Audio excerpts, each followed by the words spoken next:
ঘটনা হলে কি তারা কিন্তু সে একের পর এক সে ম্যাক্সির সাথে শারীরিক সম্পর্ক করতেছে, সে আমাকে ধোকা দিতেছে আর বলতেছে তুমি আমার কথা, তুমি ইতির সাথে ভিডিও বানাও। আমার কথা আমি বলি ইতির সাথে ভিডিও বানাই, তুমি ম্যাক্সের সাথে তুমি ঢাকায় ভিডিও বানাই ইচ্ছে থাকে, তুমি তার রুমে লেগে করো এবং তুমি বলো কেন আমার বাড়িতে, ও বলে আমি বাসায়, তাহলে মিথ্যা কথা এই যে ফাঁকি দেয়।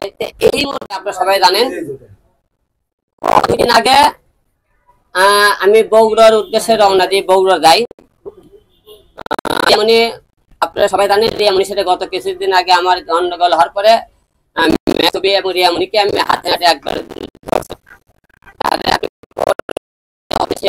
বলেছিল আমাকে শেষবারের মতো আরেকবার সুযোগ দেওয়া হোক।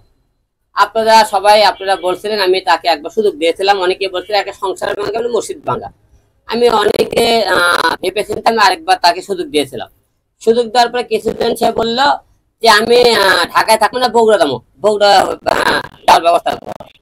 বগুড়ার বাড়ি আপনার একটা গাড়ি করতেছি, সেখানে কিছু কাজ বাকি আছে,